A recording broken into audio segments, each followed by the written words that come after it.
You're listening to the Wrigleyville Nation podcast. Here's your hosts, Jeremy and Pat.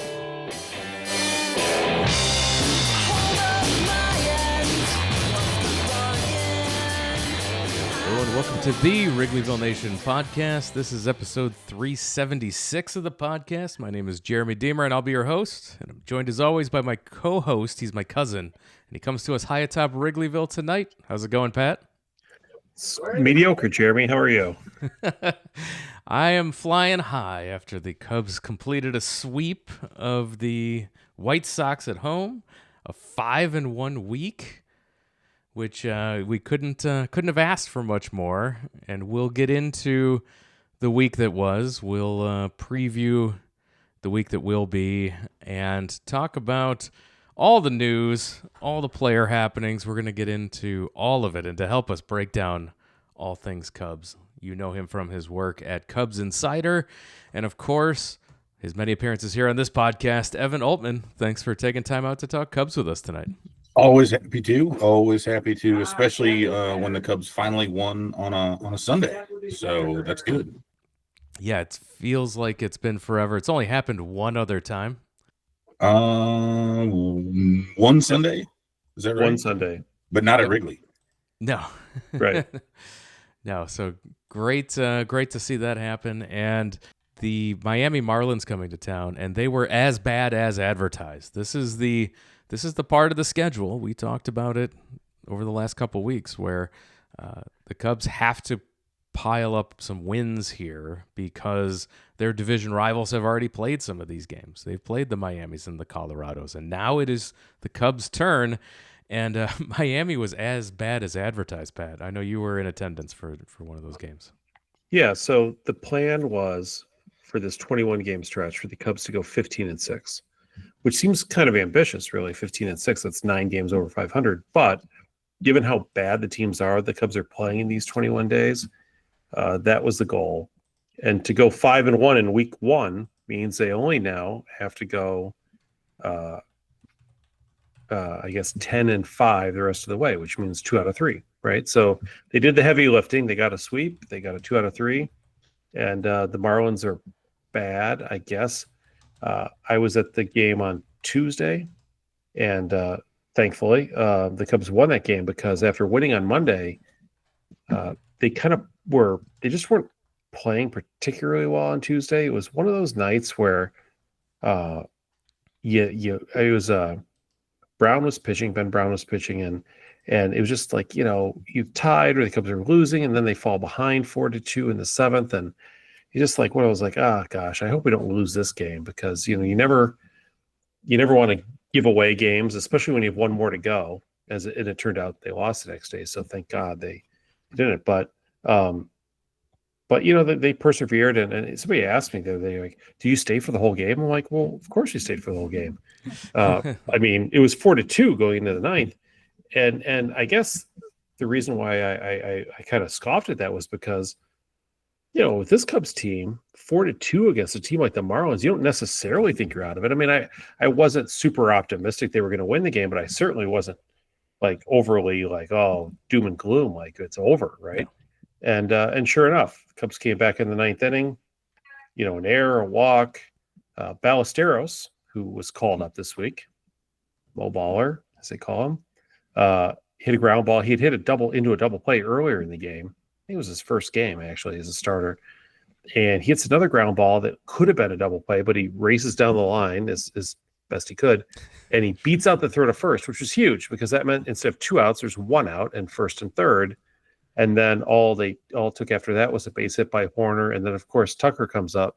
Justin Turner, who, by the way, has done well with men in scoring position late in important games. He did that against the Giants in that extra inning game that I was at a week before. And here he is, and he gets the big double, drives in the 2 runs, walk-off win.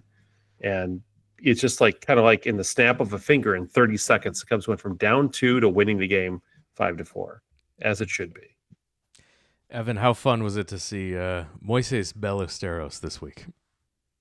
Yeah, I mean, he hadn't really done a lot. He's been hitting it. Of course, a lot of people are concerned. He's hitting it on the ground a lot. But we did see, I think Sunday's game, he drove a couple balls, I think like 106, 107 off the bat, really hard hits.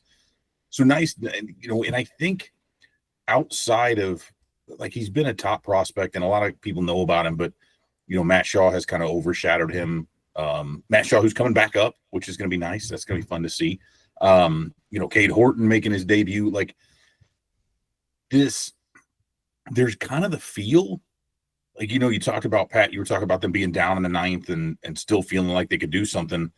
There are some very strong 2015 vibes about this team where you got, because you remember, like, Bryant came up, third baseman, right? And then they started, then Addison Russell comes up, and then eventually Kyle Schwarber comes up, and it's like they had the veterans around them performing well, and then they're able to pull some of these prospects up and have fun, and they're beating up on bullpens. So that part of it, I think, to me, more than just Ballesteros himself or anybody else, and I'm not saying, but this team is actually on pace to win 97 games, just like the 2015 team did. There are a lot of those same kind of feels about it. And that part's what's cool to me, is that this feels like a legit team versus like the plausibly competitive squads we've seen the last couple of years. Like, cool, they're going to go 500-ish, give or take a game or two. But to see them, like, they weathered the storm of the very tough early schedule, right? I mean, beat the Dodgers, beat the Padres, beat the Giants, right? They, once, but handled themselves. And now they're beating up on bad teams. It's like, okay, that's what we didn't see from these last few years. Maybe that's like selective memory, but it really felt like they weren't taking care of business enough. So that's what I like about it. Is you get the young guy coming up, but he doesn't have to succeed out of the box because everybody else is pulling their weight. So very, very cool to see. Fun couple of series, really, but especially being able to actually finally complete a sweep again against somebody, finish it on a Sunday. That felt great. And they did it with a very decimated pitching staff this week, both with Steele and Imanaga out. And yet they still go 5-1. So it's like whoever they're rolling out there seems to be, and we'll get into that, I'm sure. But they've been able to kind of pace things together here. So kudos to them. Yeah, and then after taking 2 of 3 against Miami, dropping one game, but winning the series, the White Sox come to town, and boy, that Friday game. Pete Crow Armstrong continues. So we saw with the injury to Ian Happ that they moved PCA into the leadoff spot, and so far in the leadoff spot this season, a .414 batting average, 2 triples, 3 home runs, 11 RBIs, a 1.316 OPS. So he's we didn't know how we were going to feel about PCA in the leadoff spot, but it's been exciting, and he had quite a game, Pat, on Friday. He really did. So Friday was an interesting day because if you were just to follow the game on your phone from work, you'd be like, wow, Cade Horton's really getting lit up here in the early going, a couple home runs in the first. If you were at the game, as I was, and looking at the flags flying out, you'd be like, oh my gosh, the wind was howling out to center field, like just straight center. And I remember after the first 2 home runs, not feeling worried at all. I'm like, this is going to be a high scoring game. I predicted at the time it'd be a 13-11 game. I didn't realize how good the Cubs pitching would be because it only turned out to be 13-3. So those first couple home runs, but then Horton was able to settle down, to his credit. Being a rookie in was first start at Wrigley Field with 30-mile-an-hour winds blowing out to center field. I mean, that was the day. Welcome. We had a dust storm later that day where the whole city turned like pitch black and like dirt was flying from like Kansas or something. I mean, it was a weird day, but he managed to come back and pitch well the rest of the game, which was huge. He went like 6 innings too, right? Cade Horton went 5 innings, gave up 7 hits and 3 earned runs. And I want to point out on that, going 5, because he had 74 pitches through 4, and I had tweeted out, like, he hasn't gone 80 pitches yet this season. His day is probably done. What does he do? He comes out for the 5th and throws a 5-pitch inning to close out the 5th and stay under 80 and still come out for it. That to me, that's where this makes me feel like, ooh, he didn't, but it's like, oh, Cade saw that. Hold my beer. Here we go. Like that was really, really cool to see for him to just go out and shut them down that quick. It was a fun juxtaposition of the young guys because you had Cade pitching and you had PCA at the plate. I think probably a lot of Sox fans probably hadn't seen much of PCA in person, but he had the big 3-run home run down the right field line, which was huge for the Cubs at the time, and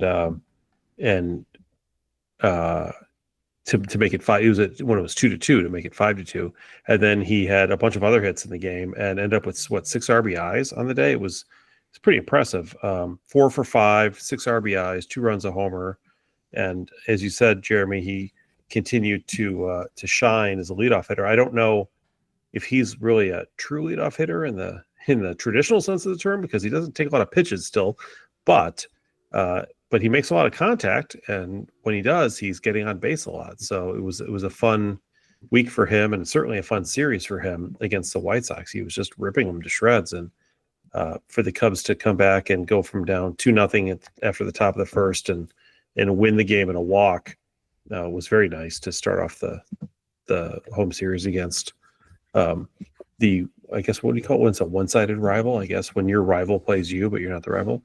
And so it was a great game, and the two of them were fantastic together, and it does kind of give you a sense of what the future may portend.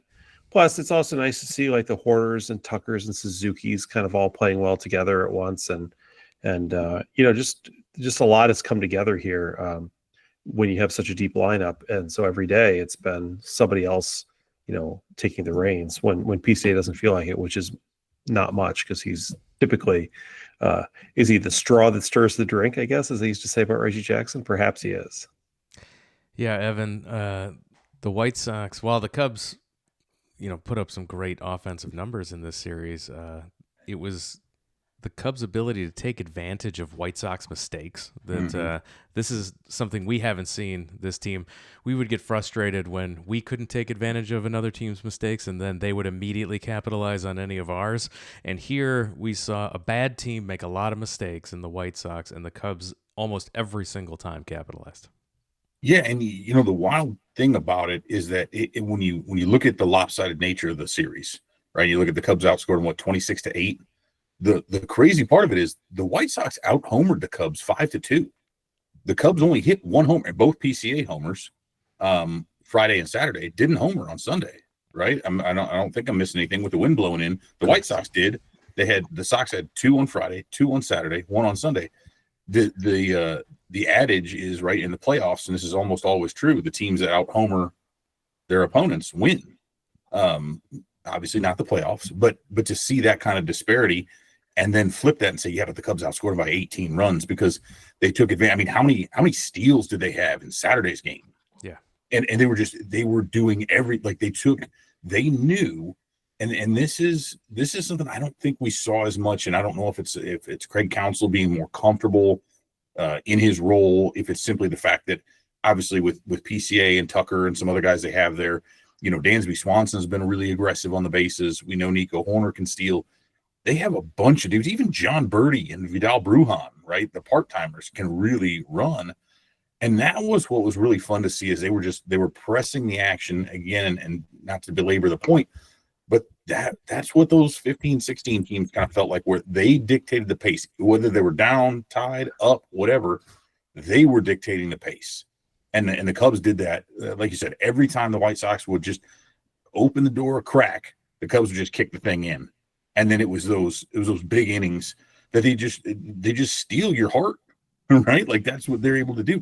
And that was what was good to see is you take a bad team and you bury them and you don't let them come back. And that's what they did. And it was in all facets, like the triples. How many triples did they hit in that series? I know PCA had one to lead off the game for them. Was Tucker? Yeah, because they hit for the cycle. Yeah, Tucker did. They hit for the cycle in an inning again for the second time in like 4 games as a team. You do something like that, again. And the first time they did it, they had 2 homers in the inning, but it's just that one inning that they're able to create. I think they've scored 4+ runs in an inning more than anyone else in the majors. Those are so demoralizing to the opponents that it doesn't matter if it's the first or the third or the fifth. They just kind of do that and just, all right, cool. And again, that's not something we've seen for a while. And it's so,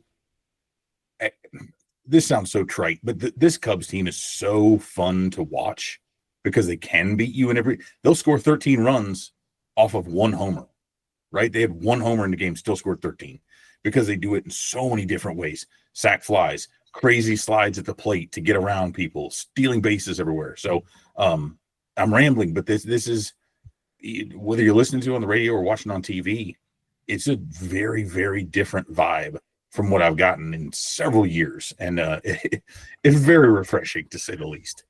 So back in 2019, the Cubs, playoff caliber team, stole 45 bases. This year they've stolen 57 already. Less than a third of the way of the season through. Armstrong's got 14. Tucker's got 12, Horner's got 10. Everybody else, has 7 or 3 or 5 or 2. It's amazing how many stolen bases this team has. And you're right, they move a lot on the bases. A combination of the rules changes, I think, plus just the fact they've got a more athletic team that likes to run, and it's been super fun to watch. And you're right, same thing with the triples and the doubles. So even when they're not hitting home runs, which they're doing quite well at, they're the only team in Major League Baseball with 4 double-digit home run hitters. Nobody else has more than 2. But with PCA, Tucker, Swanson, and Suzuki, they've got 4. They're just really hitting well, and it shows. And it helped them even though they were out homered by the Sox, they still swept them, frankly, fairly handily and easily this week. It wasn't really hard. I mean, I don't want to diminish it, but it was a pretty comfortable 3-game sweep. For how annoying those games usually are, and how like this is the White Sox get up for these games in a way that make them incredibly frustrating, and it feels like we split more often than not. I think it's they've won quite a few in a row now at this point against the White Sox. So I wonder if it's less of a rivalry for the players now, because a lot of the Sox players weren't really alive when the Sox were good last, and so maybe there isn't quite the same, and they've been doing this now for 25 years or whatever. It seems like it's been going on for a long time. But for example, the Cubs have now won 8 in a row in this Cubs Sox series dating back to August of 2023, which is the longest consecutive stretch of any team, of just absolute domination of any team in this series ever in history. So I don't know. It feels like, again, it's turning into more Notre Dame Navy than it is like Cubs Sox of old. You think, speaking of which, do you think that dust storm was like the Pope was just a little bit late on getting a plague to try to shut things down? Like, is that possible? I mean, at best case scenario, worst case scenario, they want Jerry to sell the team, I guess. But well, but I think, as we've all seen, Pete Crow Armstrong is actually the owner at this point. Yes, he is, because he owns the just make the decision, and he's just saying, "Hey, keep it with. We'll let Jerry Reinsdorf continue to steward this thing into oblivion." Yeah. PCA himself outscored the White Sox 10-8 this weekend. So, let's stay on PCA for a minute. Looking ahead to when Ian Happ returns, what do you do with PCA? Do you take him out of the leadoff spot when he's hitting so well, as the numbers show that I read off at the top? Or do you put him back where he was, because he was very successful where he was hitting previously in the lineup? Evan, I'll pose it to you. What happens when Ian Happ returns? Yeah, to me, you don't Wally Pipp your way out of a spot in this, because the Cubs were the best offense in baseball while Happ was in the leadoff spot. Like PCA is playing really, really well individually, and the team is obviously fine. They're doing quite well also, but I think it's so easy to look at it and you say, well, how much his on base percentage has been great. However, that's because, as you said, he's batting well over 400. So the gap between that, like, that's not sustainable. And when that water finds its level, that on base percentage is likewise going to drop significantly. And that's not even a knock on him. That's just who he is. And that's fine, because who he is a really, really good hitter right now, and perhaps the best defensive player in baseball. So to me, you put Happ back, and I think he had like a 360, 364-ish on base, somewhere in that range, right, which is lower than what PCA has done in this small sample. But I say you go back to that, because it's not as if the offense was sluggish and now all of a sudden has caught fire with PCA in that role. It's like they just kept on doing, like, just look up and down that order. And nearly everyone in the top 5 or 6 has an OPS of 800 or better, or at least very close to it. So I don't want to see these guys are interchangeable parts, but it almost feels that way. I mean, Dansby Swanson kind of stunk it up. Yeah, you move him down to 8. He becomes the hottest hitter on the team. He kind of slides his way back up, right? Carson Kelly's batting low in the order. Oh, he just becomes the best hitting catcher in baseball outside of Cal Raleigh. And then he gets to clean up for a while, and then you start sliding him back down. So at the end of the day, I do think it goes to Happ, but realistically, as good as this lineup is and as deep as it is across the board, I really don't. You could just roll 9 guys out there, right? Any of the 3 of us could make an order, and I think it would work out fine. Yeah, I think that's right. Also, as much as PCA has done well in the leadoff spot without drawing walks so far in this week, I think having Happ at the top of the lineup ultimately is probably in the best interest of the lineup, although maybe one of the reasons why PCA is not walking is because he's got Kyle Tucker right behind him. Whoever bats in front of Kyle Tucker seems to do really well this year, whether it's Ian Happ or PCA.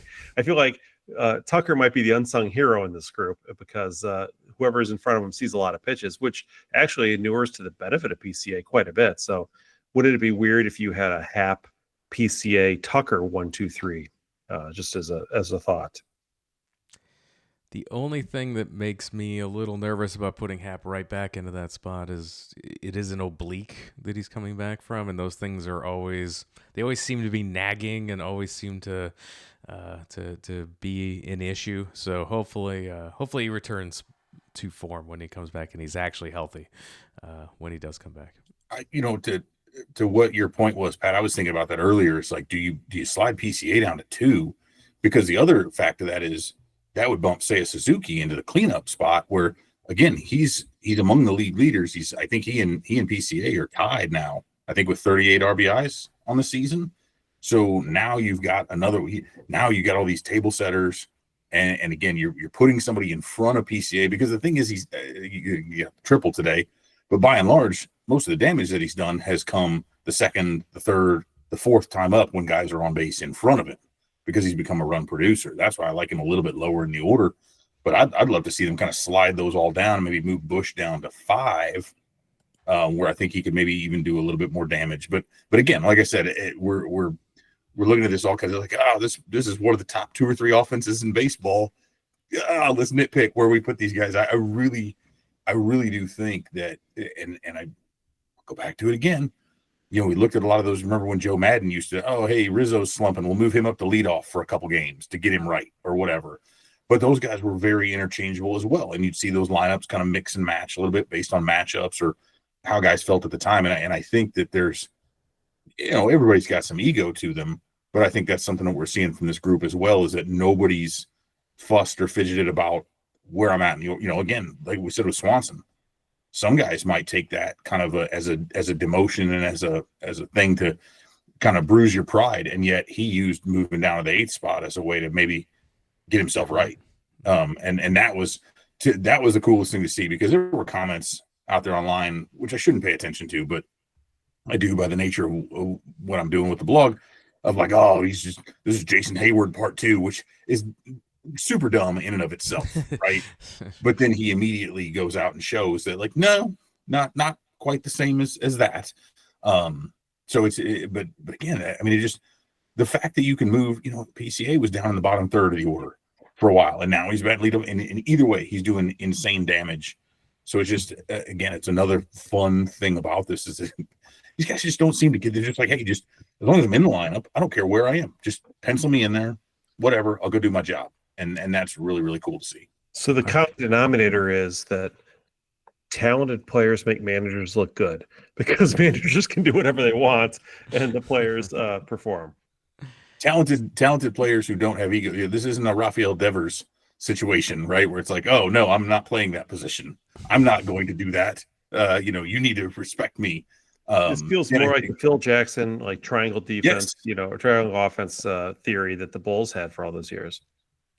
So Pat, with the when you were there and they were chanting for PCA, how soon until they chant MVP and just keep it rolling right into Tucker's at bat, and they can just keep chanting MVP the entire time? I mean, PCA is on pace right now for 9 WAR, which for an offensive player on the Cubs, I mean, I'd have to do some checking. I don't know what Hack Wilson was up to in the 1930s, but I gotta say, like that's up there. I can't remember any. I mean, remember that year Derek Lee had when he went nuts, or Sammy Sosa's years where he went nuts? I don't think they ever hit 9, did they? That's amazing. It's pretty incredible. That's an incredible stat. Like Evan said, water finding its level. We'll see what happens when PCA does eventually cool off. But yeah, definitely super fun to watch. This was a great week, a great series. Before we get into the week that will be, as we look through the first 47 games that we've seen the Cubs play, sleeper performances. Pat, we'll start with you. Who's your sleeper performance so far in the first 47? So my answer to that is, I would not have been my answer to that 3.5 weeks ago, but it's only been what now? We're almost at 2 months now in the season, a month and a half. And I want to go with Dansby Swanson, who started off and struggled early on in the season, but has really kind of come through and consistently been performing now for a month. And when you look at his numbers, I mean, here's a guy who's 31, who's this is his 3rd year in the contract, kind of the halfway mark almost for that contract, right? And to Evan's point earlier about, do you want this to be a Jason Hayward deal? Well, it certainly isn't feeling like one. I mean, he's already over 1.6 WAR, so he's on pace for like 5 WAR for the season, which is fantastic that's what we would have hoped for, right, at the beginning of the contract, 3 years ago. But, the guy's got 10 homers. He's stolen 7 bases. He's got a 787 OPS. I mean, this is a guy who's on pace for 30 home runs and 21 steals and playing great defense. I mean, we knew he was kind of a glove first shortstop, but he's also on pace for career high in home runs and steals. I mean, I'll take that, right? I mean, and that would be his highest OPS in a full season outside of the COVID year since like 2016 or something. I mean, this is a real renaissance for him, and maybe he's benefited from this lineup. Maybe he's just he was injured last year, I remember, and we'll see how long he can keep this up for. But when he's hitting well, in addition to the players we've already mentioned today, it really more or less has allowed the Cubs to not have a functioning third baseman for an entire season and get away with it and be in first place and have one of the best records in baseball. And he's a big reason for that. When your second baseman and your shortstop can hit along with all of your outfielders and your DH and your catchers and your first baseman, then all of a sudden you don't need a third baseman. And so Dansby Swanson has quietly kind of put together a very impressive season so far. And it sure helps to have his defensive performances when your pitching staff is also dealing with a bunch of injuries as well. So good choice. Evan, how about you? Your sleeper pick. Yeah. Before I get to that, though, I brought this up on Fangraphs. So again, it might be on different WAR calculations, but in their history, the Cubs have only had 4 seasons above 9 WAR, and only 9 at 8 WAR or above. So if PCA were to make it to 9 WAR, he would join Ron Santo, Ernie Banks, Sammy Sosa, and Rogers Hornsby. Rogers Hornsby had 11 WAR. Crazy. Back in, when was that? 1929. For the glove, So, right? Yeah. So now the other crazy thing, just as we're looking at that, so Ryan Sandberg is tied with Hack Wilson. So Hack Wilson's 1930 season, 8 WAR. Rhino's 84 season, 8 WAR. Sandberg stole 32 bases that year. Of the other 8 seasons in this 8+ WAR category, all those players combined stole 19 bases combined. But Ron Santo is up there 3 times. 3 times Ron Santo went above 8 WAR. Sosa had the big year. So 01, I think, was his year, right? It wasn't the 98 season that everybody thinks about. It was a couple years later when he was 01. driving at 162 runs and scoring 100. It was a nuts year. But that would be the last time a Cub had done this, right? 24 years ago. And that was during obviously it didn't affect Sosa, but it was during the PED scandal. Yeah. Which is how you only get 9.9 WAR with 64 homers, 146 runs, and 160 RBIs. Right. When the replacement level is so high, like that season should be like 25 WAR. Like put him in 1948, and then that's an insane season. Santo obviously had the advantage of playing great defense and also drawing a lot of walks at a time when players did not walk as much. Mm-hmm. And Banks, of course, was a shortstop, which gave him extra WAR. For an outfielder like center fielder like PCA, though, that defense, I mean, it's crazy. I don't even know if it does him justice. Like you see when it comes to WAR, and one of the criticisms of WAR that I have expressed even is that they really kind of feel like they not overvalue, but they highly value shortstops and catchers in certain positions, right? You could be a Gold Glove first baseman and your WAR is like, we don't care, right? But if you're just a mediocre catcher, you get extra credit. Center field is an important position, but I mean, he makes catches. He made one yesterday that was like, my wife was even stepped off the couch. She's like, what in the world? Like, his body control is insane. And there was actually an article, I can't remember now if it was, I think it was The Athletic. It was like, is he too good? Like, he's so good that he makes plays that most other players could not make the play at all. He makes it look easy, right? And so there's this, you watch him and you almost don't even understand it's spectacular. But I have taken us too far afield, and I should probably answer the question at this point.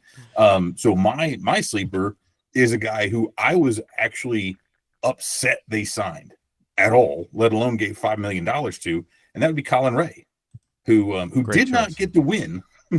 Went 5.1. The game was still tied when he left on Sunday, but is undefeated. So right now he's got, what's he at here? If I can bring it up on my phone, a 2.30 ERA and 3-0 in he's now, what is that, 7 starts at this point, and started out in a couple of relief appearances, but the fastball is up.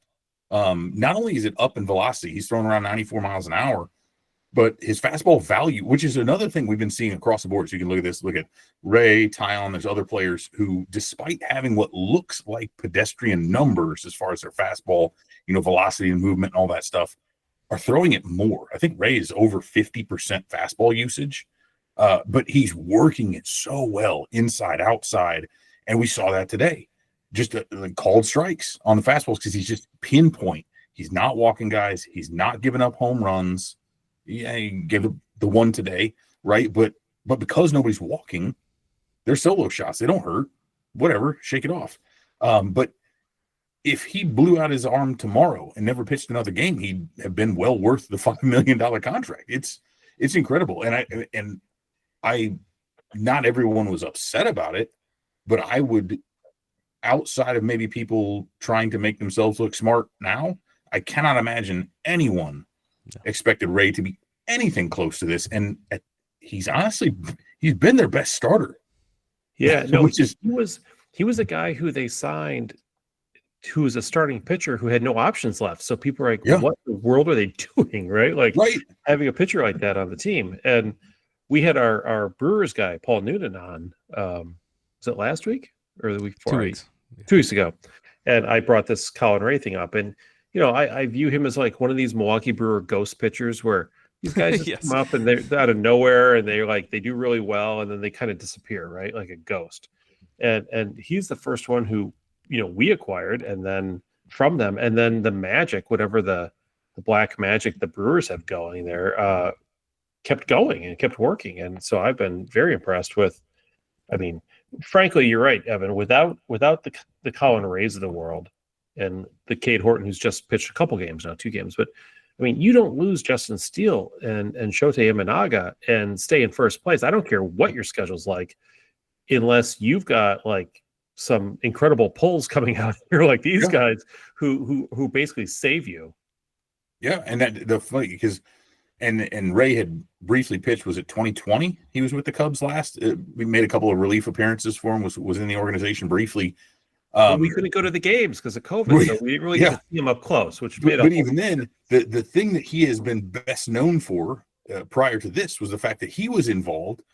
He was traded from the Padres to the Marlins, and then blew out his elbow in his first game with the Marlins. At which point, it was discovered that the Padres were secretly keeping 2 sets of medicals on players, one real and one fake, that they would share with other teams, and so they got dinged. Back then, and he was one of them where they had shared like fake medicals or incomplete medicals with the Marlins before the trade, and he had to get shipped back to the Padres. That the deal got nixed, and I think was that Andrew Kashner, former Cub, involved in that as well. And there's a lot of weirdness going on with that whole deal, but that was like kind of what he was most famous for, is this weird little quirk, and yet here he is, well into his major league career, kind of having this resurgence and through ways. And this is what's interesting. Whether we talk about the Cubs' overall pitching infrastructure, I'm a huge fan of Tyler Zombro, who they hired from Tread Athletics to work in their front office. I don't know if this is a Zombro thing at all, if it's Tommy Hotovy, who's really behind it. But again, like I said, that increased fastball usage kind of, and the Cubs have, for a long time, and Hotovy's a big fan of throwing sinkers up in the zone, which a lot of teams didn't used to do. But now that you've got a lot more of the kind of launch angle / uppercut swings, whatever we want to call it, like you throw down in the zone, guys can still pop those out. It you used to want to throw low. Now you want to throw high. But he seems to be a product of kind of something the Cubs are trying to do differently, that kind of is counterintuitive. And that part's really cool to me, just as a kind of pitching nerd, to look at that. But it's neat to see it working with someone who, again, on paper, his stuff does not look like it should play the way it does, and he's still leveraging it just the same. So very cool. Yeah, I was going to say 2 things. One, in fairness, the Cubs haven't had a lot of pitchers who threw fastballs the last several years. They just threw kind of slow, like high 80s, whatever you want to call it. Secondly, I really hope that the new Pope clears up this stuff with the Padres and gets this scandal behind us so that we can move forward, because it really is a blight on the church and on everything the Padres have done. It feels like they should have been like they should have lost draft picks or something for this. It seems like a more serious matter than what may have happened. Great choice with Colin Ray. He's been such an important part of that pitching staff, as you described. For me, my sleeper is Miguel Amaya. In 24 games, he has 20 RBIs. Last year, in 117 games, he only had 47 RBIs. So it's he had 8 homers all last year. He already has 3 this year. His WRC plus of 115 and a .7 WAR, extremely encouraging. When you pair him with what Carson Kelly is doing. Nobody named him as a sleeper, speaking of. No, he's an obvious at this point, yeah. I mean, Babe Ruth stands, on its own, right? Yeah. You pair those two together with what, and you have catcher offense, which this team hasn't had in a couple of years, and it makes a huge difference in the depth of the lineup. So for me, it's definitely Miguel Amaya. So Jeremy, 24 games played, 23 hits, 20 RBIs. That's pretty productive. And I got to tell you, to your point, the Amaya stuff, man, he has had some clutch hits. Mm-hmm. That home run he had in the bottom of the 9th with 2 outs against Arizona to help win that game, that felt like one of those games that you look back at the end of a year when you do really well and you're like, yeah, that was one of the – and I actually was at Cubs headquarters after the game talking to higher executives on the team, and, they were pumped. Like that game was a big deal. Like it felt differently. And that's when the Kyle Tucker thing, when the extension talk and stuff like that started to pop up. It's like, I think the realization just hit people that like, okay, now's the time to do something here. But all of that would have been for naught if it weren't for Amaya's home run there in the bottom of the ninth. And he's had a couple of those hits late in games and extra innings where he's really kind of put the Cubs over the top, just enough to help them win. And he's done it in limited opportunities. So great season so far. Yeah, especially compared to, think about how bad, I wrote about this a while back, but the Cubs catchers between Amaya and Yan Gomes, and they had a few other guys who were up there. Their catching spot was just a black hole in the offense. Yep. Just absolutely brutal for the first half of last season, before they kind of finally let Yan Gomes go. And it was in July that Amaya made the change from kind of his leg kick to a more reduced toe tap. And then he kind of took off from there. But it cannot be understated how important it is to get not just okay offense, but like premium offensive production out of that spot. And, Kelly's batting pretty high up in the order, but initially had been batting, again, those guys were 7, 8, 9 in that range. And so that bottom third has been more productive than I think any bottom third in the majors. And that's largely due to the catching spot, which is just, again, there's just no holes. There's no holes in the lineup other than maybe John Purdy when he plays. Yeah, they've got to address third base. We will get there. Hey, Matt Shaw, baby, he's back. Let's go. Yeah, post-game Sunday, Craig Counsell, for those who hadn't heard, Craig Counsell on Matt Shaw being called up from AAA said, quote, "It's under consideration for sure. Plus, Shaw was out of today's game for non-injury reasons, so it feels like he could be up as soon as Monday even." You don't think he's just shining Gage Workman's shoes for his return appearance, do you? Yeah. Boy, that was one of the quicker. The Gage Workman saga was certainly very interesting, to where it went from like, how can you not play this guy? He needs to be up there every day. What's going on? I don't know what just happened. My lights went off everywhere. It got really dark in here. To the metaphor for and then he's gone, right? The Cubs move him, and then he goes to the White Sox. He's like, I'm going to make the Cubs pay. And then, a week later. But he's not even on the team a week later because he's already cut before he had a chance to make the Cubs pay. And, of course, the Cubs did not pay other than with W's. That's right. And so, with that, I think we're going to look ahead to the week that will be, and then we'll close the show, as we always do, with our Cubs player profile. First, next week, the Cubs play the Miami Marlins again, this time in Miami.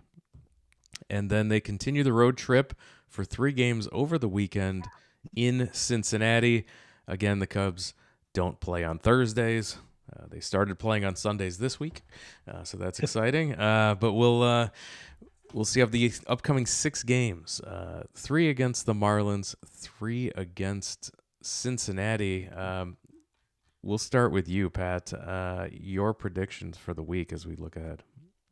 So I don't want to get too far ahead of myself here with my pro Cubs predictions, but I still think that this is a good opportunity for a 4-2 week. I'm sticking with my initial prognostication of the 21-6 or the 15-6 stretch, and they only need to win 4 out of 6 here.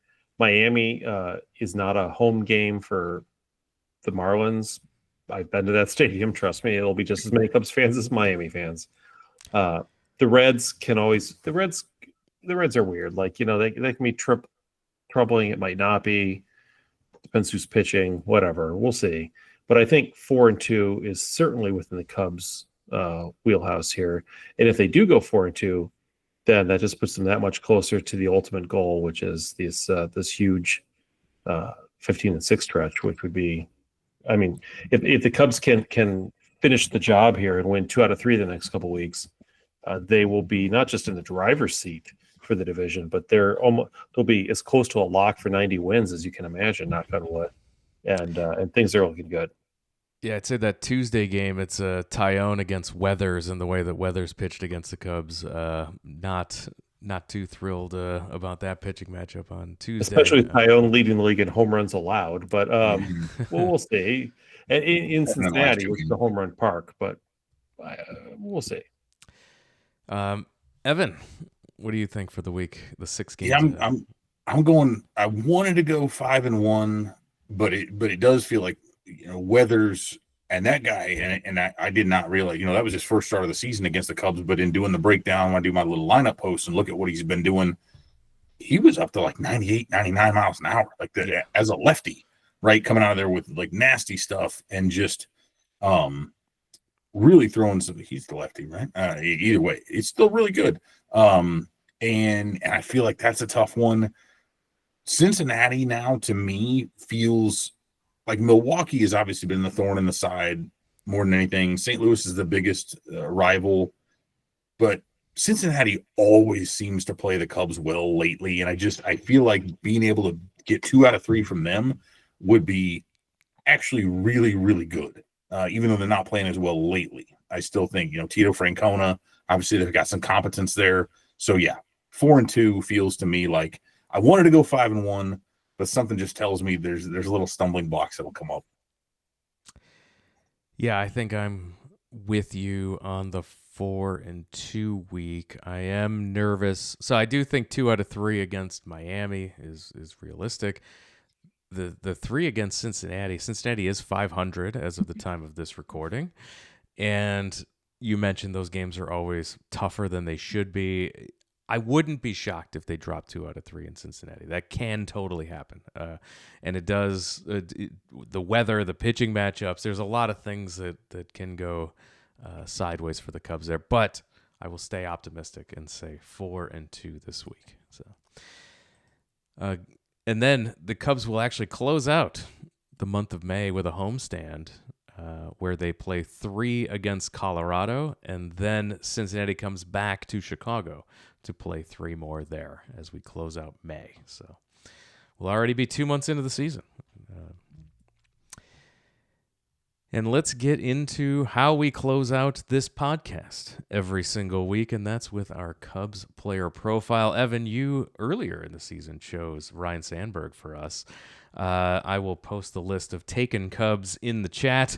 While we go through our player profile, we will ask you at the end to nominate a new player for us to profile next week. So anyone from Cubs history we can profile next week. You think about that while, Pat, we talk about the choice this week. Kevin McCaffrey, our guest last week, chose Corey Patterson for you to profile. Good old Corey Patterson. Corey Patterson, born August 13th, 1979, is only 45 years old as of today. He was born in Atlanta, Georgia. He won a state championship for his baseball team, Harrison, Georgia, which is a competitive baseball area. His dad, as it turns out, Don Patterson, played as a defensive back in the NFL for 3 years. And I think many of us know Eric Patterson, his brother, bounced around a little bit in the minors with the A's and maybe the Cubs. He was part of the Rich Harden trade, I think, too. Yes, that's right. He was a Cub and then an A and whatnot. So he comes from a fairly athletic family. He was the 3rd pick in the first round of the 1998 draft, and he was a very, very highly touted player. He came out of high school. He was drafted 3rd overall as a high school player, right? So he was like baseball player of the year, amateur player of the year in high school, and won tons of awards for that. That was a draft where he went behind the first pick overall. The Phillies had Pat Burrell, and the A's took Mark Mulder 2nd. And then he came in 3rd. Other notable first-round picks in that year, and there were quite a few. It was not a bad draft overall compared to some other drafts we've discussed. But J.D. Drew was right behind him. Cub legend Carlos Pena had a very solid career. Adam Everett, former White Sox et al. Jeff Weaver from the Angels. Brad Lidge, the Houston Astros pitcher out of Notre Dame. And then I guess the most famous first-round pick in that draft was the 20th pick overall by Cleveland, a guy named CC Sabathia. Not a bad idea. What a first round for how bad some of these first rounds are. Yeah. Like this one is there pretty were several impressive. other players you would recognize on that list. Like there were 15 players on there who had 7 or more WAR lifetime, but whose names you'd be like, oh yeah, I know that guy. I remember that guy. Sure. It was not a great draft for the Cubs, however. because other than Corey Patterson, the Cubs only had 2 players out of the 40-round draft who had a career WAR over 1.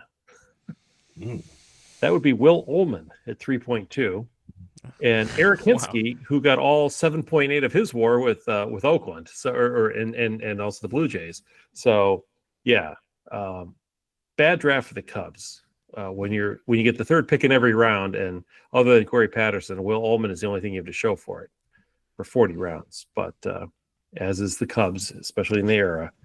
So just to underscore how young Corey Patterson was, he was a high schooler who went straight to in 1999. He made his debut in Class A, the Lansing Lugnuts. Remember them? Sure do. Yeah, I do too. And then I he remember played Mark in, Pryor pitching for the Lansing Lugnuts Right. when he was making his rehab starts. Oh, by the way, Mark Pryor was the 43rd pick overall in the same draft as Corey Patterson, but he elected to go to college, so he did not.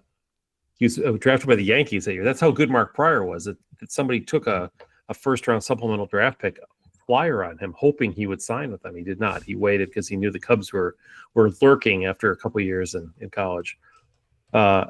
So Corey then went to the Arizona Fall League, and then in the year 2000, his second year out of high school, mind you,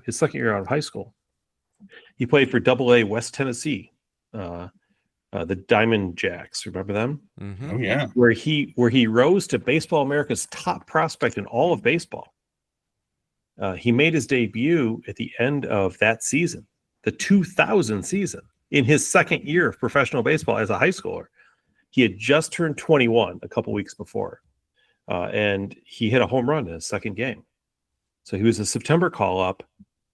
In 2001, he started in the minors, but then the Cubs called him up for the last couple months of the year, and he played with them he started 59 games. And then he really established himself as a starter in 2002.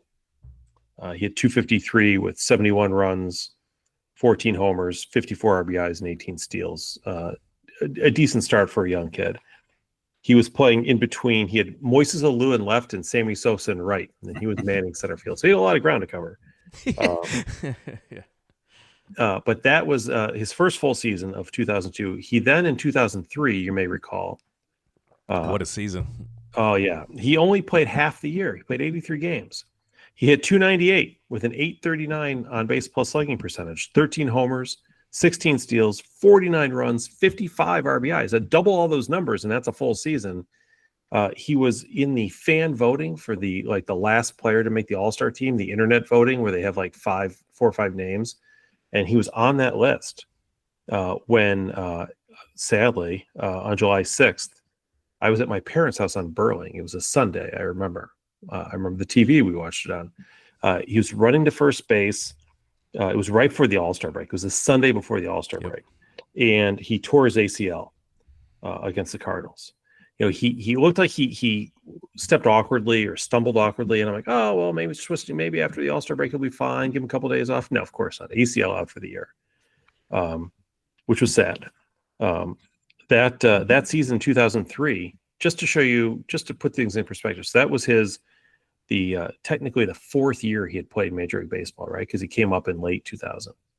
In 2003, he was the same age as PCA was when he came up with the Cubs last year. Put that in perspective as to how fast they pushed Patterson. And maybe in retrospect, you think, gosh, wouldn't it have helped to play a little bit more in the minors? But, at the time, the Cubs only brought up prospects a position player once every 5 years or so. So, this is a big deal. I remember that 2003 season for a number of things. First of all, I remember opening day. It was March 31st. Dave, as you know, our friend Dave, and I went to the Cactus Bar and Grill in downtown Chicago on Wells and Sky Point Cactus. Yeah. Yes. Was it Wells and it wasn't Van Buren. Was it south of Van Buren? It is just south of Van Buren. It's just south of Van Buren. So we went there at lunchtime to watch the game. The Cubs were playing the Mets. Tom Glavine was pitching for the Mets, his first year, I think, with the Mets after leaving the Braves. And the Cubs absolutely wiped him off the face of the earth, 15-2. It was a great opening day, right? And in doing so, Corey Patterson went 4 for 6 with 2 home runs and 7 RBIs, setting a Cub record for most RBIs on opening day at 7. That's going to be a hard one to break. But I remember watching that game and just thinking, boy, this team really has something going, right? Like the way they went after Glavine that day, I just had a good feeling. On May 15th, just a couple weeks later, Corey Patterson beat the Milwaukee Brewers. He came in the 8th inning of a game and ended up finishing the game 3 for 5 with a home run and 3 RBIs because it was a 17-inning game. Okay. He tied the Cubs record for the latest home run in a game ever because he hit the game-winning home run in the 17th inning, tying Keith Moreland, Zonk, from the early to mid-'80s for the latest home run in a game. I don't think that record's going to be broken with the Ghost Runners anyway. I don't see an 18th inning home run coming anytime soon. So he had some high moments that year. He really was a budding all-star. I mean, he was having absolutely. He was 100 RBI, 100 run, 25, 30 home run, 30 stolen base guy. He was really doing well. And after the injury, he missed the rest of the season. They traded for Kenny Lofton and Aramis Ramirez, and the rest is history. They almost won the World Series, blah, blah, blah. Practically won it anyway. So he comes back in 2004, and was actually healthy at the beginning of the year. For an ACL, that's pretty impressive, I think. He, to get hurt on July 6th and be back the following spring training. So on April, and I remember this as well, April 5th, opening day at Cincinnati. The first, how the Reds always have the first home open or the first game of the season every year. That's a thing. He was the second batter up after Mark Ruzzolonic. He hits a home run. Cubs win 7-4. And I remember thinking, because I remember seeing that and thinking, oh, well, okay, Corey's back. That's good. He's back. He's back. Yeah, coming off an injury, you just never know, right? He had a couple other big games that year that I recall. And I recall it especially because that was the first year I had the full season ticket package, remember? Because after the 2003 season, they said, oh, if you have a partial package, you might not be entitled to playoff tickets. It's like, oh, well, we can't do that because we're going to be in the playoffs every year for the next 10 years. We got Pryor and Wood. Lock and that down. Toronto Lock it in. Yeah. Gotta lock that in. We got we had Maddox and Derek Lee and Ramirez and Sosa and Alou and Patterson. Oh, my goodness. So because of that, I went to a lot of games. And I remember in one stretch of time, within a couple of weeks, he had a game-winning home run at Milwaukee, the Brewers in the 11th inning. Then he came home, and I was at this game, August 25th, again against Milwaukee, who were, a rival of ours at the time. He had a 2-run walk-off home run to beat the Brewers at Wrigley. It was one of those 3:05 starts. Remember when they used to do those? So, it'd be like 5:30 and 6 o'clock at that time because they didn't have the pitch clock, right? So it's probably after 6 when he hits the home run. And then a couple weeks later, another game I was at, September 14th against the Pirates. He had a 2-run homer in the 8th and a walk-off home run in the 12th to beat the Pirates 3-2. He drove in all the runs. It was a Tuesday night game, and I remember thinking, boy, Patterson's really clutch. So he finishes the year that year really solid. He had 24 home runs, 32 stolen bases, 771 on base percentage, a 3-WAR player. So it's like, okay, well, that's pretty good coming off the ACL injury. The next year, 2005, at the age of 25 still, he starts off the year. He's only 25, right? He had a really rough year. He had 215. He got sent to the minors in July, came back later in August. That was back when the second coming was Felix PA. Because every 5 years, the Cubs have a position player they think it might be good. He had a really tough year, and it's too bad. So at the end of the year, they completely give up on him because he's 25. So they trade him to Baltimore for. You want to guess? It's not Eddie Murray and Mike Mussina, so it wasn't that. They traded him for Nate Spears and Carlos Perez. Never to be heard from again. No, they gave him away. So what did he do in 2006? Had his best year ever, 4.2 WAR, 16 homers, 45 steals, hits 276 with a 757 on base percentage in 135 games. He was the same age that year when he had this fantastic season, the 4.2 WAR, as Michael Busch was last year as a rookie with the Cubs. But he had already been given up on by the Cubs. Like they had written him off as not a Major League Baseball player when he had this career year. At the same age Michael Busch was as a rookie last year for the Cubs, just to put it back in perspective. He ended up bouncing around between 2007 and 2011 with a bunch of teams. It was Cincinnati and Washington, Milwaukee and Toronto, St. Louis. Won a World Series with the Cardinals in 2011. Didn't play in any World Series games, but he did win a World Series. He got a ring. And that was basically the end of his career. The big problem with Corey was he didn't walk enough. And maybe, just maybe, the reason why I always worry so much about PCA is that I don't want him to be the next Corey Patterson.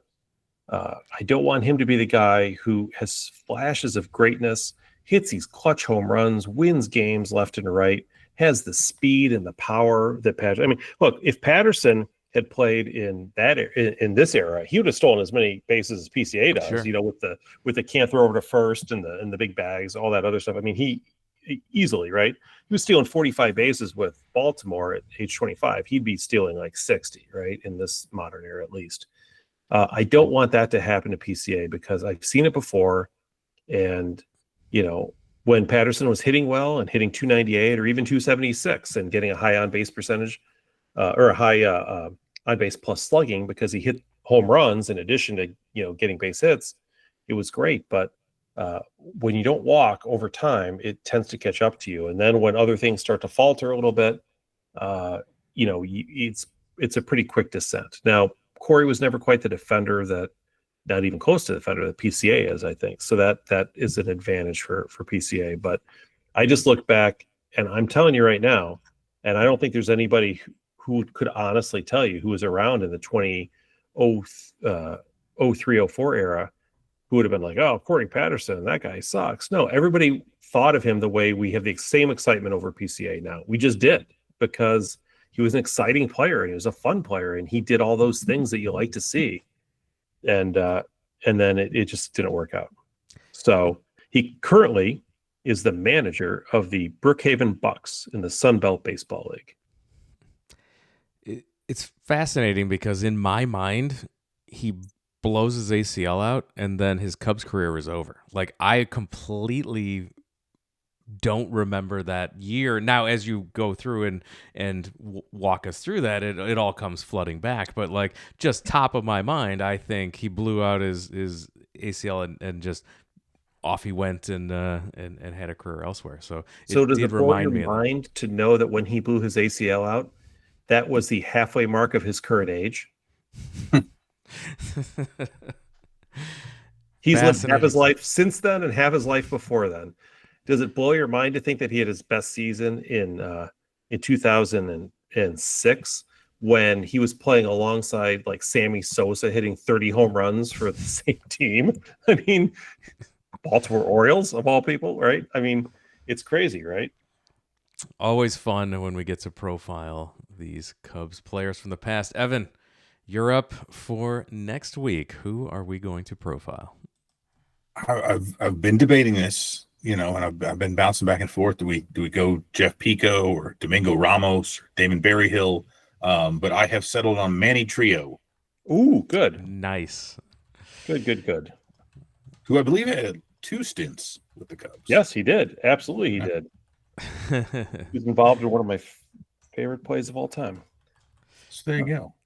He was not very good when I was watching him play for the Cubs. Lo and behold, as my father let me know, like, no, this is actually, he's been a very good player. But you know, I caught him kind of toward the twilight of his career. So looking forward to hearing more about Mr. Trio. There was a time in the late 70s, early 80s when the Dodgers had Steve Garvey and Davey Lopes and Bill Russell and Ron Say, and the Yankees, you know, had their Chris Chambliss and Willie Randolph and Greg Nettles and whoever the shortstop was then, somebody good. Meanwhile, the Cubs had on par with that Bill Buckner, Manny Trio, Avonda Jesus, and Steve Ontiveros. So Did the Cubs and Dodgers just trade really good players from the 70s and 80s back and forth? Is that just what that just happened? Because half the guys you just named as Dodgers were eventually Cubs as well. And then we've got Rick Monday when they were all in their 35 or older. I think that's exactly. Like the Cubs got them late when it wasn't any good anymore. But yeah. Always a great time when we get to catch up and talk Cubs with Evan. Please remind all of our listeners where they can find your work on the internet. Absolutely. CubsInsider.com is the best way to find us. You can. I don't even want to say go to Facebook because they do not. Their algorithm has changed. They do not like people going and finding things. So you can find us there, but please don't find us there. You can find us at Real Cubs Insider. We're on Blue Sky as well. Same handle. But just go to CubsInsider.com and check out everything we got. And make sure you're following us on all of the social platforms as well at Wrigleyville Nat. And of course, the YouTube channel. That's where we need you to go. We need your support over there. Go search for Wrigleyville Nation Podcast over at YouTube and give us the likes and subscribe. That's how we work that algorithm so that other Cub fans can find the show. That's where the video version of the podcast is. Even if you don't consume the video version of the podcast, you prefer the audio, those likes and subscribes help us out. Continue to stay subscribed via your audio podcatcher of choice. Fun fact, if that is Spotify, the video version of the podcast also shows up in the same audio player that you're listening to on Spotify. So another place you can catch the video version of this podcast as well. And of course, we bring you this show every single week ad-free because of our patrons over at patreon.com/Wrigleyville Nation. Without their support, we'd be reading ads and you'd be really annoyed. But right now, we don't have to do that because of our patrons over there. So thank everyone for their support. And we launched a new shop for merch. So another way to support the show, you can go buy a t-shirt, go buy a hat, a mug. We've got all kinds of stuff. If you go to our website, WrigleyvilleNation.com, click the store link, it'll take you to the store. Or you can go to any of our socials. The link tree will take you right there. Just click on the store, and it will take you to our merchandise page. You can get all kinds of stuff with our logo on it, and every single penny goes right back into the show. So we really appreciate all the ways you can support us there. And with that, we are going to wrap it up and call it a podcast. Pat, thank you for joining us. Bucky Dent was the shortstop for the Yankees back then. Sorry, I missed that one. Bucky in my head. effing Dent. Yeah, I know, right? Thank you, Jeremy. Thanks again, everyone, for listening. And we'll talk to you again next time.